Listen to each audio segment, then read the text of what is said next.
Hello and welcome back to the last lore pack discussion video.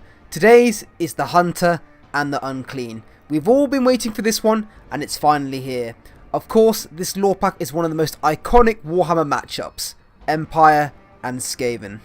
Personally, one of my favourites out of the other lore pack videos, and one that has a lot to offer the game in terms of lords, units and locations. But without further ado, let's get right into this, starting with the Empire. Now of course, if we did get this lore pack, it would be part of an Empire rework. Who really knows what that will entail, but hopefully it will give the Empire its much needed love. Starting with Lords, the Empire has a lot of really cool ones, and Marcus Wolfheart was not my first choice, since Lords like Kurt Helborg, the General of Generals, and, Karl Franz's right-hand man, and Ludwig Schwarzhelm, I think that's how you say it, the Emperor's Champion. At the very least, make him a standard bearer, buffing troops if we don't get him, but these are really, two iconic Lords, and they would be really cool to see in the game, but, Marcus Wolfheart I felt fitted better with this DLC. Anyway, back to doing an amazing job at being a lore guy.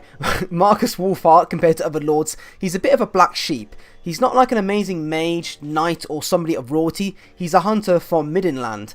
Now, basically, one day, a giant from the Dark World Forest, I think that's how you fucking say it, Jesus Christ, came into his town of Drakkenberg, killing everything. Marcus got upset and wanted to hunt down the beast and make it pay.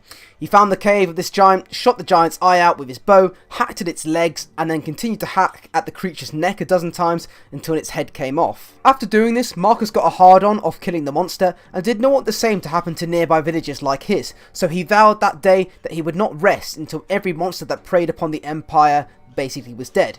His deeds became legendary from him slaying beasts everywhere, and the word even got to Karl Franz, giving him a huge erection. This resulted in Karl offering Marcus a knighthood and a sort of a luxurious life, but Marcus was like, nah, I want to purge monsters for the rest of my life in the name of the Emperor, and this kind of pleased Karl Franz, which resulted in Karl Franz giving Marcus a weapon from the Imperial Vault, the Amber Bow, a magical bow with enchantments that would help guard the arrows of the huntsman towards his enemies' hearts.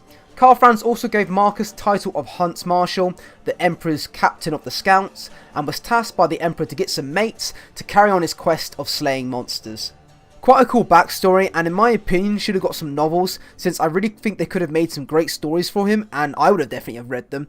Anyway, moving on to starting locations, this is where it gets even worse than Wood Elves. Now of course, for those of you that don't know, all Empire Lords at the moment start in the Empire, since they don't really have any settlements anywhere else. So I would suggest that if we're not getting a Wood Elves Lord starting in the Great Forest, then why not put Marcus Wolfheart there? This could be a little bit of a different location to the other Lords, while still remaining in the Empire. Of course, CA could make up some lore about how he's over there in some Empire patrol, trying to kill greenskins or beastmen or even chaos followers who now live in the Great Forest, and I think it would really fit his character since he's a huntsman in a wood, and he's hunting great monsters and creatures that threaten the Empire. Now, of course, this is Total War Warhammer 2, so if it's Vortex, I suggest a good spot would be the Ash River. Starting him on Ulf 1 would be really pushing it, but in the Southlands, this could really be a good spot. Yet again, maybe CA could make up lore and increase settlements around there for more of a province, but I don't really see anywhere else that could work. I mean, there is the New World Colonies location, but that would just be overdoing Lustro with Lords. So, talking about Marcus Wolfheart in battle, this is what I've been looking forward to, and it's one of the reasons why I picked him over the other ones. He would be the first Empire range Lord. Now, yes, I know we have witch hunters who are heroes. Wolfheart would be the first range Lord for the Empire. Now, at first glance, he would field a similar role to Alifanar. Even though Alifanar is shit, we could make Marcus work with the right abilities. Okay, so Marcus would have immune to psychology to start with. Since he faces giant monsters, he should not get scared because that's part of his whole sort of lore and aspect. But Marcus on the tabletop has a few interesting rules. First is Monster Hunter, which allows him to reroll hits against monsters. Now in Total War Warhammer, I could see this being accuracy against monsters, which for him should be like, 90%. Maybe, so basically he's never really missing a shot. But it could be a cooldown or a passive. Moving down, we have Wolfheart's Hunters. Now, we don't really have the Huntsman in game right now, but if we did get the Huntsman as a troop choice part of this DLC, maybe a Regiment of Renown unit, which is Wolfheart's Hunters. And this unit would gain the Monster Hunter rule, which is increased accuracy against monsters, making them very similar to Marcus Wolfheart. And lastly, we have his Amber Bow as one of his items. Now, the Amber Bow in tabletop would wound on a 4+ against any monster and does D3 damage. I imagine in Total War Warhammer, this will be an ability that you can pop with a cooldown, and during this time, Wolfheart against pretty much anything would have increased missile damage, bonus versus large, and armor piercing, really making him a Monster Hunter sniper for your army. Anyway, moving on to units, there are a lot that I would like to see, and I went to Warhammer World recently and saw some of the old Warhammer units that were amazing, but fuck me. Do you guys know how big a Dread Sauron is for the Lizardmen? That thing would absolutely dwarf Kolek, and I just can't see C8 adding a fucking Lizardmen unit that big into the game. But if we do, it's gonna fucking kill everything. But anyway, this is Empire, and there are many units I would like to see, and there are still some, quite a few to be added. But first of all, of course, is the Archers or Huntsmen, whichever one takes your fancy. Now, these guys would be very similar to archers, however, they don't have armor piercing, and we already have crossbowmen in the game, so maybe the Huntsman unit added would only be Marcus Wolfheart's Huntsman, with the, good accuracy and maybe a bonus versus large, and then we have a Regiment of Renown unit off that, which is like Marcus Wolfheart's most loyal Huntsman, which, of course, maybe have Guardian, giving him a bit more protection. Moving on, we have Knights of the White Wolf and Knights Panther. Now, Knights Panther, as cool as they are, we already have Knights of the Blazing Sun, so they would both fill a very similar role on the battlefield. So I see it's more likely that we're going to get Knights of the White Wolf instead. And these guys are fucking sick. They basically have to prove themselves by killing a wolf with their bare hands and skinning it. Quite similar to Space Wolves in 40k, but these guys are the closest thing you're going to get to Empire Vikings that don't have a shield, but they use great weapons instead. They hit really fucking hard, but in return don't really have a lot of protection, so they're quite an elite cav build that could maybe contest the usual picks of Reiksguard or Royal Ordolf Griffites. Now lastly, I want to talk about the Celestial Hurricaneum, I think that's how you say it, but before I do, I just want to say I know there are many units from the Empire that are missing that I've not talked about, but they all fill sort of similar roles to each other, so I'm trying to pick units that are either different or offer something new in terms of abilities or just, aesthetically cool as well. The Celestial Hurricaneum, quite a unique piece that I feel the Empire could really use as a niche pick. Basically, it buffs nearby troops to have a bonus 1 to hit, or in Total War Warhammer, increased melee attack in a sort of radius bubble. Secondly, it can be used by a mount, by a wizard with the Law of Heavens, but I would like to see all wizards be able to take it, so it's a bit more of a versatile unit.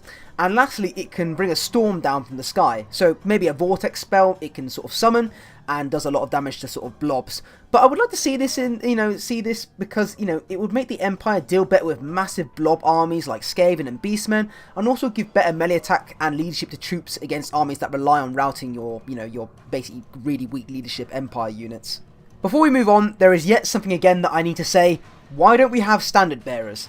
Why don't we have them for each army, for cinematic battles or for leadership? They are really, really cool units, and I feel like all armies should have them. Anyway, it's Scravendy Scrivedy Scraven time, and Frot's the name, and being unclean is the game. Now, yes, I know there is Thankul, who I want just as much or even more, because I want a Skaven Lord with a Rat Ogre mount that can cast at the same time, but I think if we are getting Thankul, he will either be the FLC Lord with Gotrek and Felix being some old friends, with one being able to summon the other, or it will be the other way around with Gorok the White Lizard, or Malice Darkblade, or even Alfarion as the FLC Lord, and some old friends will be Thankul summoning Bone Ripper to the battle, like as a bodyguard. Frot the Unclean is a master mutator of Clan Moulder, the last clan to be represented unit-wise, and Frot is also one of the 9 Lords of Hellpit. He loved his Warpstone, basically he's a junkie for the stuff, and working with it for so long has mutated him with bone spines growing out his back, and even a third arm sprouting out of him.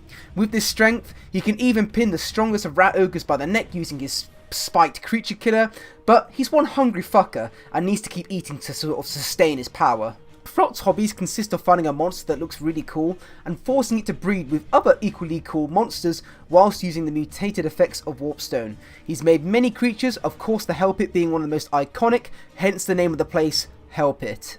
Starting locations, if it's not apparent already, is Hell Pit. Makes perfect sense and would be a really nice location for Skaven to start in the Mortal Empires campaign. Of course, as Wolfheart is starting in Middenland, you would easily have a confrontation with him early on. Of course, if we're doing the Vortex again, I would put Frot in the Southlands near the Ash River, since it's really the only place that has room left. But if we're not getting Albion, then maybe we could put him at the top right of the map, which would be nice since you could push towards Ulthuan early, putting pressure on the High Elves. Frot in battle is an interesting one, and he has problems that I think would need to be changed in Total War, but he could work. First of all, Master Control. Basically, he provides leadership to nearby Rat Ogres, but he's got to compete with the other Skaven Lords, so let's just make it all monsters so he can provide leaderships to things like Hell Pits as well. Next, we have Ravening Hunger, I believe that's how you say it, which on tabletop means he has to take a leadership test or eat a single model like a Rat Ogre to pass. Now, this is really cool lore-wise, but gameplay-wise, it's just not going to work. So in my opinion, give Frot the Unclean the hunger rule, like the Mongols from the Vampire Coast, meaning that he eats, stuff while he's in combat, regenerating health. Otherwise, you're never going to pick him because basically competitively, he would just be shit. Maybe his that ability could be more of a campaign mechanic, which I think could fit better in campaign. Moving on to his magical items, his creature killer does more damage to larger units, which would be bonus versus large, and he would have that anyway.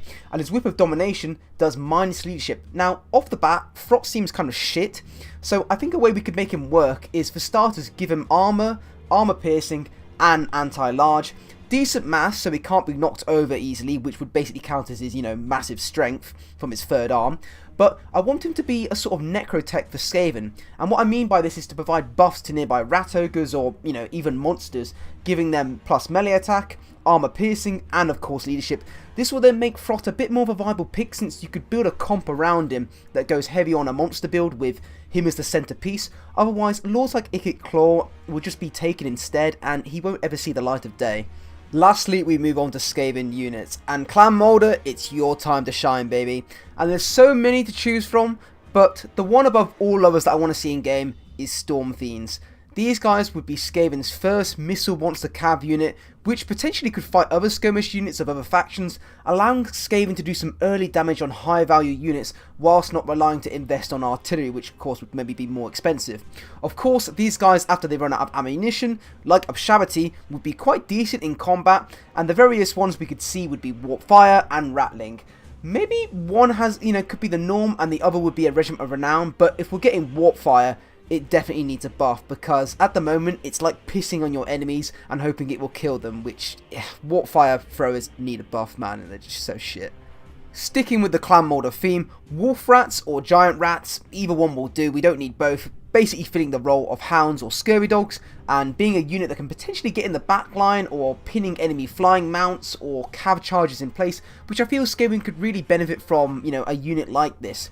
Moving on, we have armoured or mutant rat ogres, perhaps one or the other. I don't really see, both being added into the game, but in my opinion, I think we should have armoured rat ogres, since they will make rat ogres more viable, since they would be less susceptible to, light missile fire like archers, and, fucking spearmen from the Empire, which cost like 300 that could probably beat, rat ogres anyway. A Brood Horror is next, and after seeing this guy at Warhammer World, I really want it to be added. I imagine it would fill a similar role to a Hell Pit with regen, armor piercing, and maybe poison. This thing also had a breath attack, so that would be really cool to see. But to differ it from the Hell Pit, I feel this should be an anti-infantry, making it, sort of filling the role of a War Sphinx, stomping around, killing, all the infantry of your enemy. And if we're really pushing units, then Vermin Lords. Maybe we could have them or the Brood Horror. Having both might be a bit too much, and of course the Vermin Lords have a lot of variations with the Deceiver, Warbringer, Warpseer, and the Corruptor, and they all have their own unique abilities, so it might be a bit too much for Seer to put in. But if we do get them, there'll be a really nice centerpiece for this DLC. I could see it now in the trailer, Marcus Wolfhart in the trailer trying to hit the eye of one of these great beasts with his arrow. And as you can see, this DLC would be really nice with all these amazing monsters and beasts, and Marcus Wolfhart being the monster hunter that he is, could fit really nicely. Anyway, I am sorry for taking so long to do this video. I will be doing a conclusion video that will hopefully not take as long as this, which I talk about everything I've gone over with all the other, DLC videos, and giving my opinions on what I actually think we will get for September. But once again, make sure you comment if you disagree or you agree. I love reading all the comments. But other than that, thank you very much for watching, and I'll see you next time.